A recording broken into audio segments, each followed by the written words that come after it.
right. Well, if you'd like to have a seat, we have an amazing facilitator coming here and to join our food security series 2023. So I'd just like to introduce you. We're going to have a great topic about what permaculture is and regenerative agriculture. So it's going to be pretty awesome. So please welcome Shelaigh. Thank you. Shelaigh. Well, hi everyone. What an awesome fair. We just got here and got to have a chance to walk around and whatnot. And I missed some of the previous presenters, but I see some of them here, so that's awesome. Anyways, my name is Shelaigh, and I'm a regenerative a garden designer. I work in permaculture, and I also work in Indigenous food sovereignty. I was a landscape designer, and now I'm reformed. Been doing it about 25 years. So I met with these wonderful ladies through the Food Action Society just at the Seed Saturday just this spring, and they asked me to come and speak to permaculture and regenerative agriculture. So I'm from Kamloops, and I work primarily in the Shuswap Kamloops area. So I've got a little presentation that I'll fly through. There's quite a few slides to get through, but I'll talk to them and over them. Is everybody familiar with what permaculture is? Okay, so we'll learn some things. I see a couple of people that understand what permaculture and regenerative design is. It's not, a lot of people think it's organic gardening, and it's a little bit more than that. So hopefully you get some good information out of the presentation. So what is permaculture? Yeah, I'm not used to talking into these. Is that okay? Yeah, we know. Okay. My voice is so loud, usually I'm like, okay. Maybe if I have it up here, then I don't have to squat down. Is that good? Okay, awesome. Okay, so everybody always asks me, what is permaculture? And there's 1,000 different definitions of permaculture, depending on who you ask. I always sort of say it's a design system that looks at and mimics nature, because nature has all of the answers. So some of one of the definitions from Bill Mollison's book is it's a design science framework for creating regenerative systems, landscapes, and human environments based on the observation of natural principles. So that's basically what I just said. Permaculture is a little bit more than agriculture. It's known as permanent culture and permanent agriculture and permanent culture. So there's a lot of social systems involved in it. It's a really holistic approach to some of the global problems that we're having now. So in permaculture, there's 3 ethics and 12 principles, and there's the prime directive as well. Did I go past one? No, okay. So the 3 ethics are earth care, people care, and fair share. And the middle picture is us at an earth ship. We did a permaculture blitz, or a perma blitz, quite a few years ago at an earth ship up in Darfield. And that was all us standing on the hugelkultur and the berm, jumping up and down. So that's the social aspect of it. A lot of this work is done in community.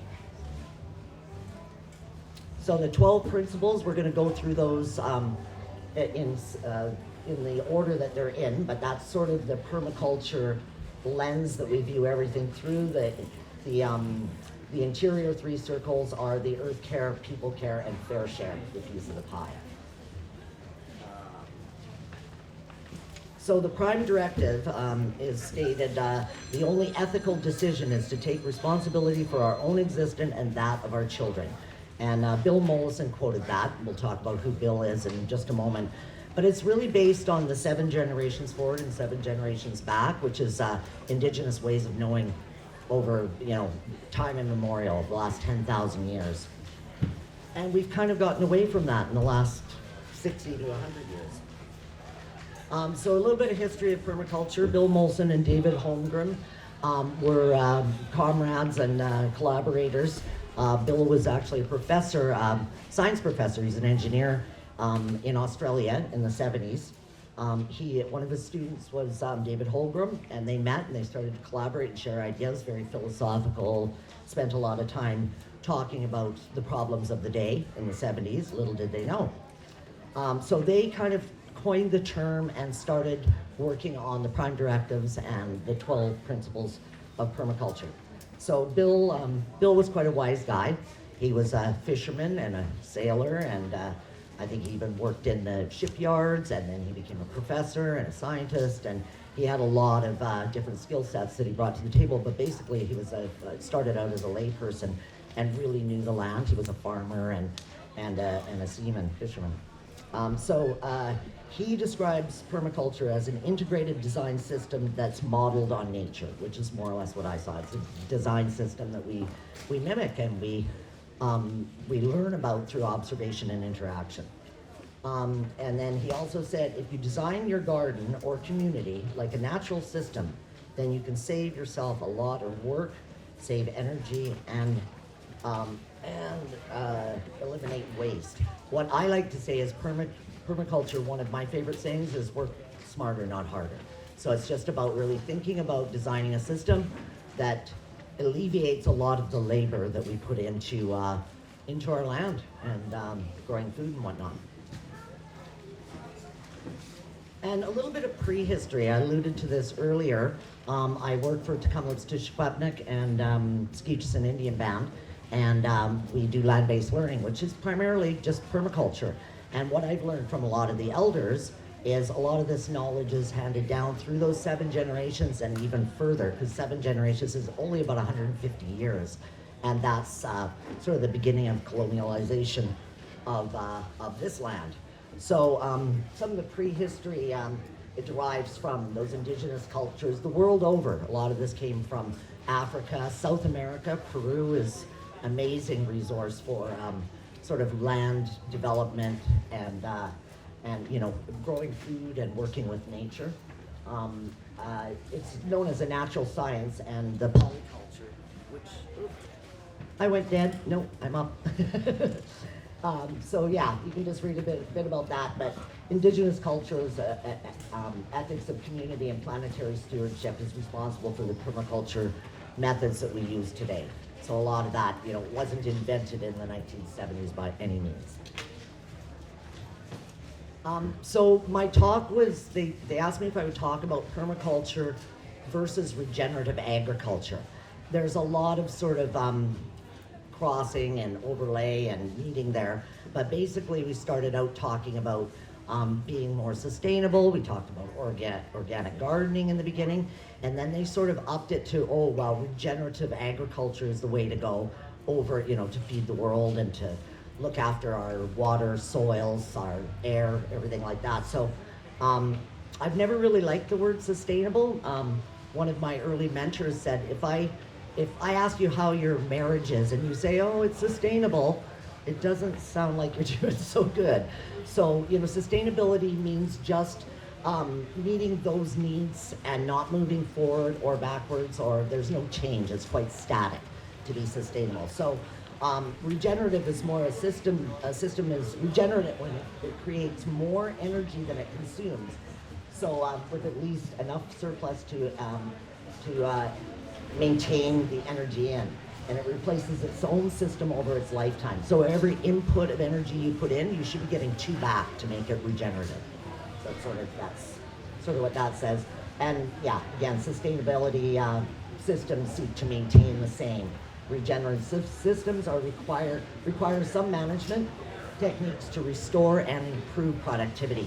So when we're talking about regenerative agriculture, you hear a lot of catchphrases around soil remediation and water conservation, water catchment, storage, distribution, and whatnot. So it's really looking at more the health of the soil and the health of the water and our air first. I know a lot of farmers that are regenerative farmers, and they actually say, well, I'm a water farmer or I'm a soil farmer, because that's their first priority, because you cannot steward the land and follow natural principles without first looking at the core, and that's our soil. And there's some really scary statistics coming out right now around that. Like, we've got about, they say 70 years, which is 7 planting cycles left for industrial agriculture or agriculture on the planet.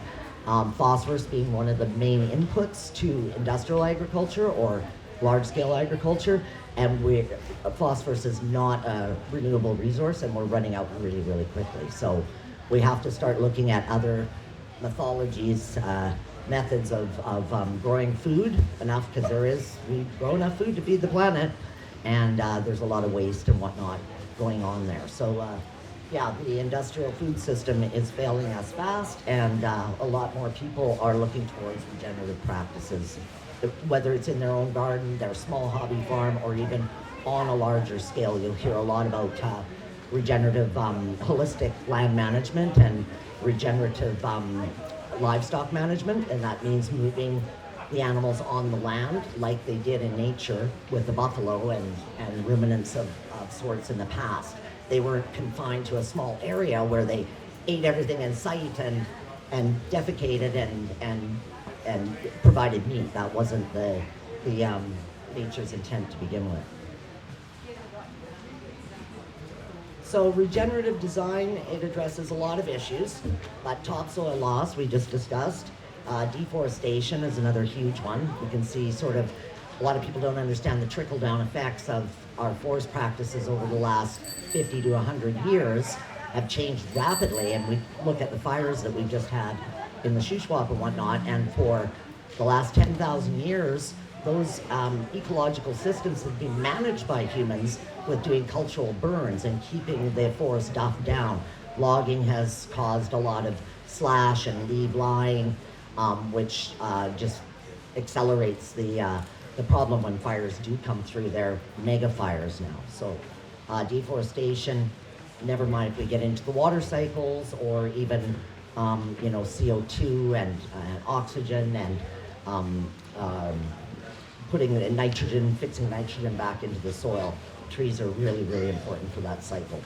And forests are equally as important, if not more so. So obviously pollution, air quality, which we saw this summer. And it even looks at sensible housing. A lot of people are talking more about cooperative housing or intentional living arrangements. People are sort of pulling more into what traditionally has been our way of living. We live multi-generationally, except for the last like 50, 60, 70 years when we all decided to be individuals and have our own little apartment in the sky and whatnot. But I've seen a lot more moving towards that, groups sharing different things. So, and community being really important. So regenerative agriculture kind of follows these 6 core principles. It's based in permaculture as well. It's just a little bit more linear. You have to understand your context. Do you have a 360 acre parcel, or do you have a hobby farm, or do you have a small backyard, or do you have a balcony? A lot of people practice permaculture, growing their own food and whatnot in really small constrained spaces. So understanding your context, we're talking about farm operations here, but you see as you get to the middle, it's about maximizing your soils, waters, using cover crops, maintaining your living roots all year round, so polycultures and a lot of perennial cropping systems in order to grow annuals. And then integrating livestock is a really big one in regenerative agriculture versus permaculture. Permaculture is very scalable. Like I said, we can do it on our balconies, we can do it in our backyards, we can do it on a larger scale with earthworks and whatnot. And when we talk about livestock, everybody thinks cows, but bees are livestock. Anything, an animal system that you can integrate into your own system on a scalable level is a lot. I know a lot of people that keep rabbits and goats and chickens for sure are livestock as well. So permaculture really is scalable, whereas regenerative agriculture, we often think a little bit bigger picture around land use. So ecology and design equals permaculture. Permaculture is a holistic approach to design that identifies beneficial relationships. That's the key when you're doing design work. It's looking at how one aspect of your land or your design or your thoughts or your vision integrates and supports the other, different beneficial relationships within that system. So they may seem unrelated, but somewhere, if you're working holistically, there is that connection. So that's what we always look at is the holistic approach too. So focusing on efficient uses of all your energy resources, time, water, and waste. Time is my big one. That's the one I struggle with the most. So, and then on the flip side, we've got the social permaculture. encompasses the last two ethics of people care and fair share. Utilizing the same design principles. I know a lot of people that are getting more into social permaculture. There's business permaculture now, and it's just looking at that larger lens and viewing it through the 12 principles that we will talk about. And they really are, they can be adapted to any situation when you sort of start to learn to understand them. So there is consultants right now that are doing land-based consultation, as well as business-based, and even the holistic life context, which is a new one, and it's you know, it can be everything from I have a friend that does only marriage counseling from a permaculture lens, another one that does family dynamics and whatnot. So it's really interesting how the lens can be supported in all sort of our human activities if we look to nature for that. So this is probably a little bit repetitive, but permanent agriculture, long-term sustainable food systems, mimicking natural ecosystems, highly productive and regenerative practices. Whereas the permanent culture aspect is interpersonal relationships, empowering individuals, building resilient communities, economically, environmentally, and socially balanced. There's even recently there's been it's sort of it's an alternative currency idea that is based in permaculture banking, and there's actually banks coming up right now that and investment opportunities that you're not investing in oil or the fiat dollar, you're investing in quality air, water, and whatnot. So your money is actually going towards helping the planet move forward. So this is one of my favorite little things. Rebellion is not what you think. So, you know, just there's little ways that we can take control of our own lives and destinies. And gardening is one of them. You can learn anything in a garden or a farm. And I teach small children, and it's amazing how we can have the alphabet and math and arts and even social constructs, just teaching them about what happens in nature. Okay, and this is, I'm not going to go into this in too much detail, but you can find this anywhere online. It just kind of goes a little bit deeper into some of the different systems around this permaculture flower. So everything from land stewardship, building, tools and technology, education, culture, health, spiritual well-being, finances and economics, we just mentioned, and land and community governance. That's another big one right now that's in question. Especially in farming and land stewarding programs. And again here, am I going forward or backwards? I think I already showed that one. So these again are the 12 principles, and I think we're going to talk about them a little bit. So the first one is observe and interact.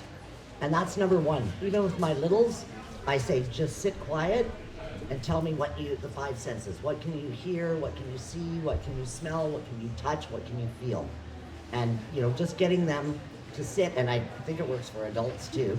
But just, you know, observing and not even interacting first, just that observation. So looking at what the landscape is with fresh eyes, looking at it through a permaculture lens, looking for patterns, both patterns in the landscapes, identifying in the garden microclimates, the edge effect, which we'll talk a little bit about later, climatic patterns.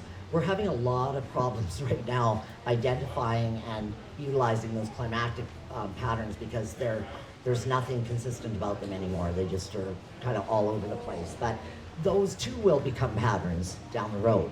We're just used to a certain pattern. We get winter at a certain time, we get fall, winter, spring, and summer, and they seem to be overlapping a lot. So take inventory, identify existing habitats, ecology, resources that you have on your property.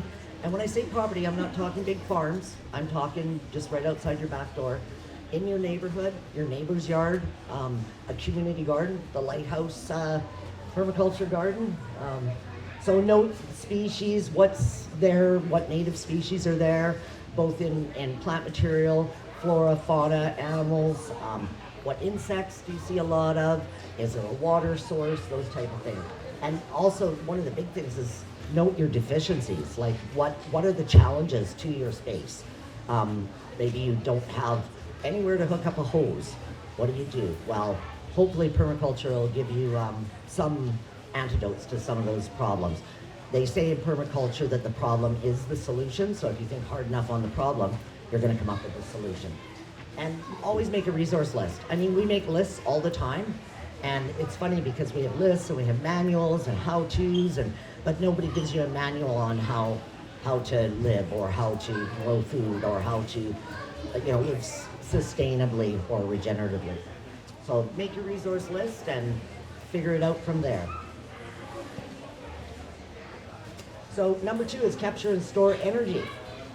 There's lots of ways to capture and store energy. We often think of, the first thing we think of is solar panels. We're going to capture the sun and whatnot. But fermenting food is capturing and storing energy, and it's actually capturing and storing more than just sunlight. It's capturing calories, it's capturing nutrient value in foods. It's slow. It's, slow, simple solutions is another thing. It's very nutritious, so, that's one. But make the least change for the greatest amount of effort. Like just, look around you. What can you do where you are? That's what I always, my first, advice in any consultation is what you need and what can you do with where you are right now. So yeah, finding those leverage points in a system and intervening there. It's called, making a disruption. So, for example, a leverage point might be, I want more fruit next year on my pear or peach tree. Therefore, in the middle of winter, I'm going to get in and I'm going to prune it for more fruit production. So you're causing a disturbance and you're finding that leverage point, which is in February, where you can successfully prune and clean up your trees, and it's actually going to give you more fruit production, make it easier to harvest the following year, and just be a healthier. It's what nature does. We get windstorms and it prunes our trees. The leaves fall off, it prunes our trees. So we just kind of are accelerating what nature might already do to our benefit, of course.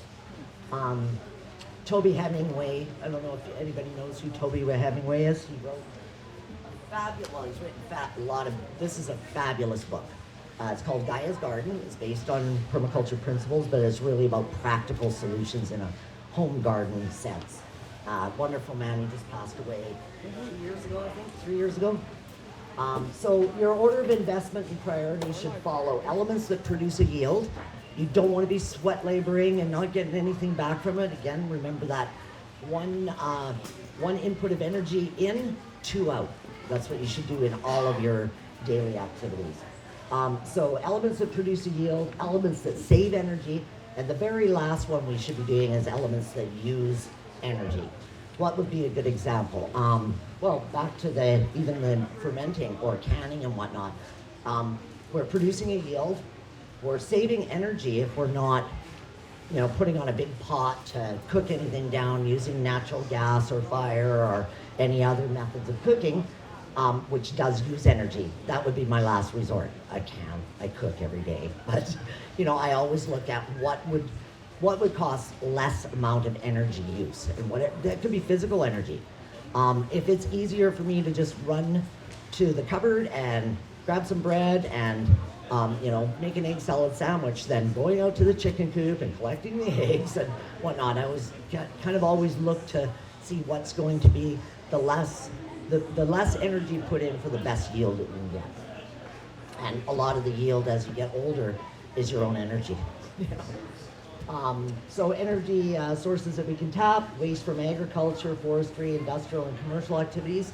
There's a lot working on that right now with biodiesels and heat from composts and utilizing wood chips from forestry products. All kinds of things are happening. People are realizing that waste is actually a resource if used properly. Perennial and vegetative systems, especially trees that yield food and other useful resources. And again, that's part of the permaculture thing with food forestry, for instance. When I'm young, I'm fine being down on the ground, pulling carrots, planting seeds and whatnot, but as I age, my body wants to be reaching up, picking things. So if you plant those perennial crops and tree species that you need as you grow, they grow, it's just a much easier system to follow.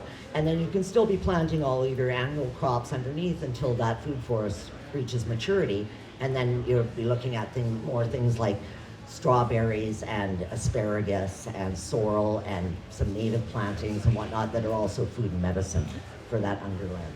That's a whole other thing, food forestry. Water bodies and soils, storing water in soils is probably the best way to do it. A lot of people use rain barrels and water tanks, cisterns and whatnot, but we have to really start looking at where our water sources are so that we're not depleting them and using them unnecessarily. I could go on and on about that too, but I won't. And then passive solar buildings. We got away from that. Like back in the 40s, since we've been building homes, they used to have automatic ventilation, big front verandas with large overhangs, capturing the winter sun, shielding out the summer sun. Everybody had a root cellar or a cold storage in their basement. We've gotten away from that. We build concrete buildings that are square now and go up into the sky and absorb all that heat, and then we throw air conditioners in them. So it's just starting to think about more using those resources, solar, water, wind, more passively. 3 is obtain a yield. Yield is a surplus, anything that you get back or that provides for. Yield is the energy stored, conserved, or generated in a system. A yield is not just a product. A yield can be happiness. I smile at you, you smile back. Wow, that was great. I gave one little bit of energy out and I got twofold back. So you got to start thinking about yields as more than just a consumable product. The yield is created by the complex sum of an ecological web. That can get really complicated, but if you look at like the soil food web and how everything's connected, and there's a yield from every single element within that web, and the yield from one element benefits the next element, which benefits the next element, which it goes on, and nature's just like that.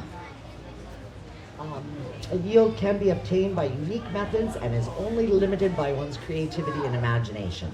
And that's what I've gotten from my last 10, 15 years working in permaculture, is some of the incredible things that people come up with that make work so much easier, or provide for their families, or growing food and whatnot. Humans can be very destructive, but they can also be very beneficial and creative. So the biggest limit to yield is our cultural sentiment and how we perceive things. If you look at indigenous practices around the world, or perhaps some more ancient cultures and whatnot, they didn't have those same cultural sentiments that we had. We've got too many boxes and rules and whatnot that don't let us grow with imagination in ways that we can continue on this planet.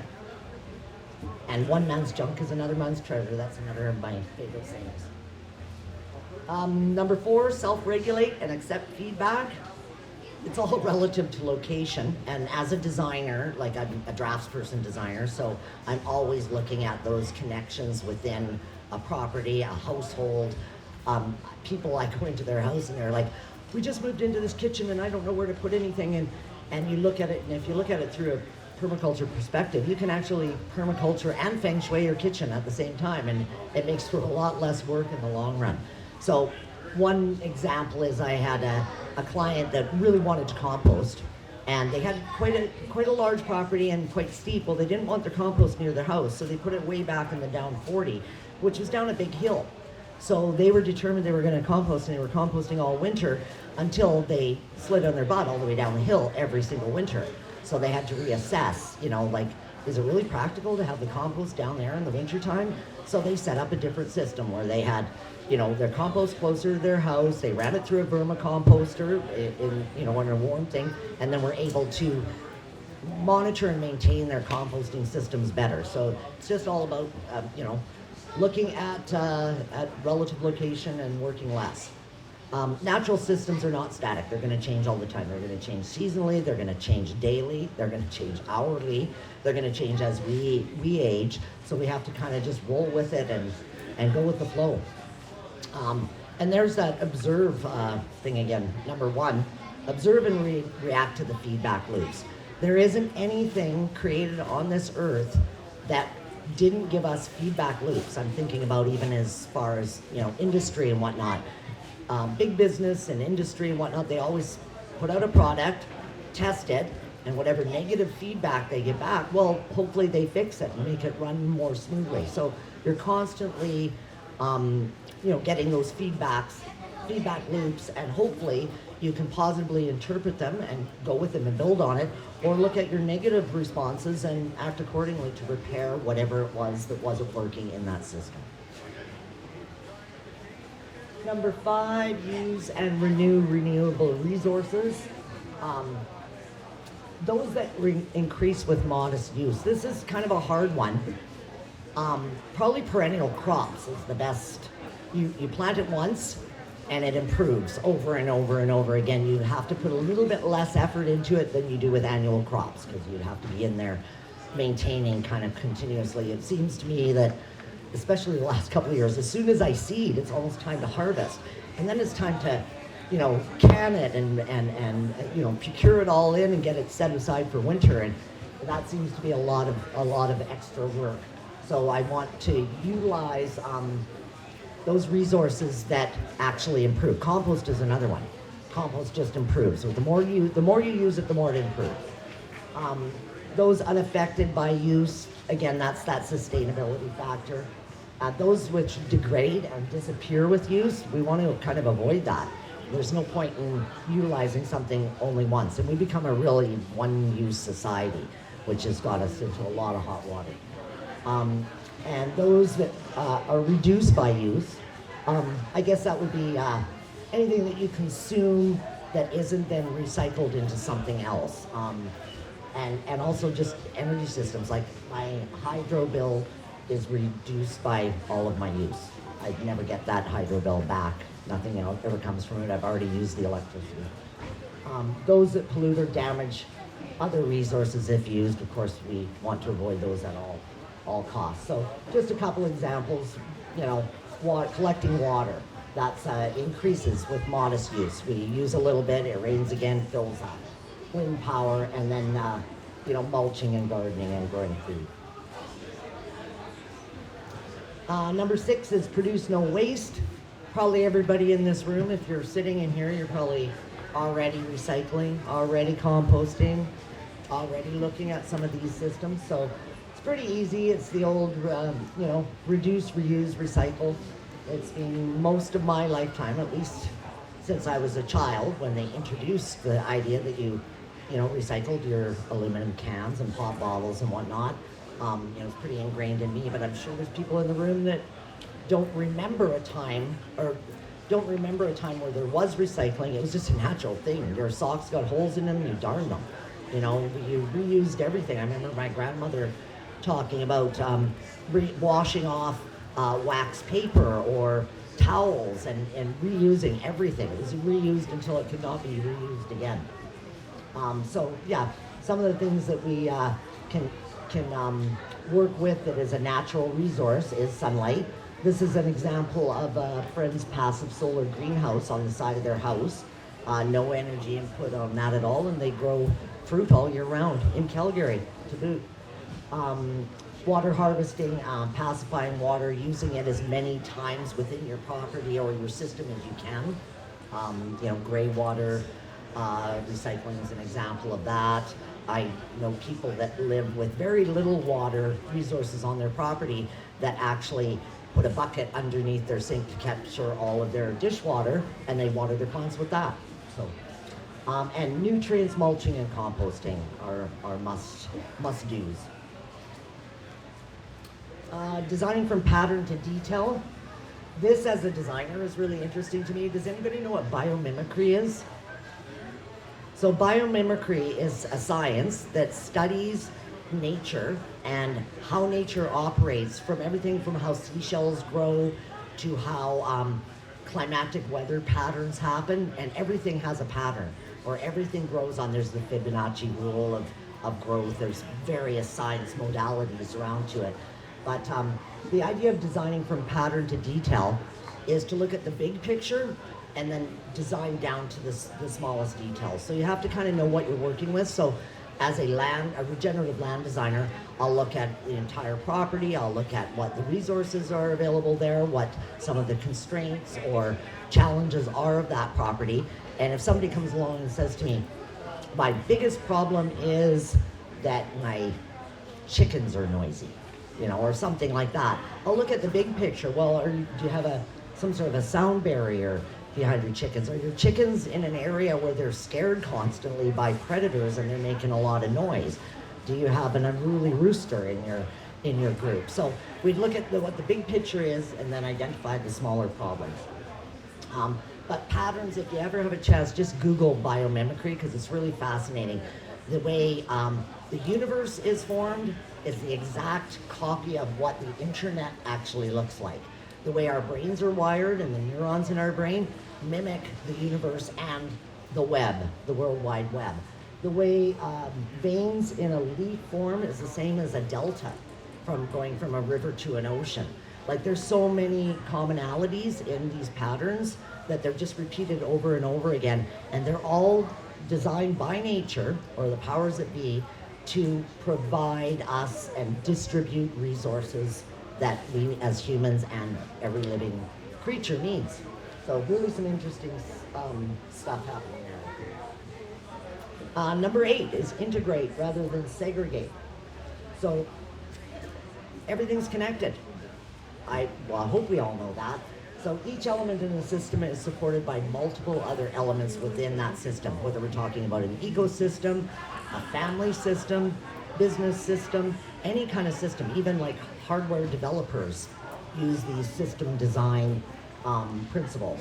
So each element should serve several multiple functions within that system. For instance, a chicken lays an egg. We eat the egg. Maybe we take the shell of the egg and we bake it and crunch it up and put it around our plants so the slugs don't get it. Maybe we put it in our compost. So there's multiple resources available. We get nutrients from the egg. Maybe we make something special out of eggs, or mayonnaise, all kinds of stuff. So really simple things like that, like try to get as many different functions out of one element as you can. And then increases resiliency in any system. I mean, we just know that polycultures versus monocultures. Monocultures meaning industrial agriculture, big, huge, 10,000 acres of soybeans grown year after year after year, is not as regenerative or resilient to that system as having a food forest or a natural forest with native plants and lots of flora, fauna, insects, native species, all intertwined, because everything is connected to everything else. Small, simple solutions is number 9. This is probably my hardest one, because I always like to think the big picture, and we often see we envision the end result before we take those little steps moving forward. So small systems are much easier to manage than large complex systems. That's a given.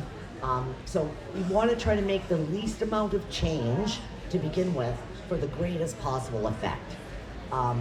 It's a hard adage to do because we're so used to it in our society, instant gratification. We want it now, we want it quick, we want it fast, but really slow and steady wins the race in the long run. Large, fast solutions typically use more energy, they cost more money, they use a lot of energy to set up the system, and they run out. We can see that in our sort of planned obsolescence in a lot of our industry and whatnot. You buy an iPhone and it's obsolete in 2 years and you got to throw it away. A lot of our systems are set up to fail in order to keep us interested in consuming, or even enslaved almost. Number 10 is use and value diversity.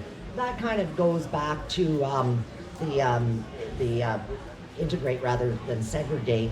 But if there's gardeners in the group or farmers and whatnot, we all know that the more diversity, the more different species you have in the garden, the more you plan for spring, summer, fall, and even into the winter, As far as, if we want to use a garden or a farm as an example, you want to have as much diversity spread over a longer period of time than I'm going to plant my entire garden in tomatoes and I'm going to be overrun with tomatoes in September, which happens. But, if you work at one crop or even 2 or 3, to be able to, have your lettuces and greens integrated with some of those longer period crops or even some of your perennial crops, you're spreading out and you're using and valuing that diversity. It reduces vulnerability. We know that even in society, the more diverse a society is, the stronger they are. If you put, just a certain type of people in a room together, there's only that certain type of people, and they're not going to be able to grow and change with each other. So polycultures, again, I've mentioned that several times. Polycultures is just sort of the opposite of monocultures, mono meaning one, those big industrial wastelands of corn and soy and whatnot, and polycultures are a mix of perennial, annual, and different varieties and seasonalities to them. Boy, it's hot in here. Number 11, maximizing edge. This was one that took me a long time to understand. And it was explained to me in a couple of different ways. An edge is anywhere where 2 ecotones meet, if we're talking about nature. So where the river delta meets the ocean, where the prairie meets the forest. You can't hear? Okay, sorry. Where the prairie meets the forest. Just any edge in a garden, in our cities and everything, that is where the most energy presides. So if you look at the picture here with the mountains and the river and the delta, if that was a straight, rill of a river going straight through, there wouldn't be as much edge, therefore there wouldn't be as much area, therefore there wouldn't be as much opportunities for energy to develop, because energy always happens where things meet. So if you look at the circle on the bottom, a round pond, it's only got so much diameter, say 12 feet around. And then if you take it and you put little inlets and little rivers and creeks and beds and whatnot through it, you've just tripled your edge effect. There's more room to grow things, there's more room for energy, there's more room for transfer of energies and ecological successions. So it kind of just goes through there. The meeting of ecosystems creates edge, where resources are often deposited. You think about the rich soils in a delta, that's all of those mountain soils being washed down towards the ocean, and they're deposited in the delta, and that's some of the richest growing mediums in the world. And edges create energy and they increase the area. That's basically that. And number 12, the last of the permaculture principles, is creatively respond to change. Often we say number 12 is like have fun and go with the flow. Just be creative, and change is going to happen. Change is the only constant. It's the only thing we can actually truly count on in life is change. So if we can just adapt and learn and grow from that, then we can all be chameleons and butterflies, I guess. So yeah, that's about all I have on permaculture. It was a real whirlwind journey through the 12 principles and 3 ethics of permaculture, but as far as I was asked to talk to that versus regenerative agriculture, regenerative farming, and they are one and the same in a lot of senses. It's a scale thing. So permaculture is kind of taking the idea of regenerative agriculture, which is about building soil and moving animals and growing food and really stewarding the earth, and it just takes it one more level and gives you all the more tools in your tool belt. That's what we say about all of these principles. They're just tools, and I don't use all 12 every day in my job. I'll pick and choose what needs to be used, and then out of each of these 12 principles, there's a whole other set of tools that you can utilize. If you just kind of open your mind and turn on that patterned eye and look at life through a different lens. So thanks. And if anybody has any questions, I got some resources and whatnot that you can work on. Yes, sir. I'm going to try to talk into this now. What about human number 1 and 2 to use as permaculture? Is that some people? Are you talking about human manure? Did you say that out loud? Yes, excrement of human. Yes, that's a waste product, isn't it? And most of us flush the toilet, and we send things away. I hate to tell you folks, but there's no away. It just comes back, in one form or another. It comes back, whether you're recycling or flushing the toilet. So, yes, there's a whole science behind that. We just in Kamloops at Kamloops' new greenhouse, which is part of Kamloops TTS I work for. We've just built a greenhouse around a regenerative land development, and we put Kamloops' very first public community composting outhouse in there. Works fine, no problem at all. Same waste recycling as we do with everything else. We just got to get away from the ooh yeah, because actually depending on what one is putting into their body is generally what's coming out as a waste product. But it's that renewable resource again. I don't know that I would use human manure for growing my food, but it's actually a very highly nutrient-dense compost if done properly. So it's great on forest trees and whatnot. And with urine of all kinds, they say it's very high in vitamin P, which is potassium and nitrogen and all of that. So, it's often people do that. Animals do it. They run around and mark their territory. So, interesting question. Thank you. I don't know that I've ever had that, but I know a lot of people that use composting toilets, and you think about the amount of fresh potable water that we flush with human excrement. It's staggering. It's really staggering when we're running out of water. Anybody else have a question? Well, thank you, Shelaigh. Thank you, Melanie, and thanks everybody for sitting in. I guess it's cooler in here than it is out there, but thanks so much. And if anybody has any specific questions, please feel free to find me.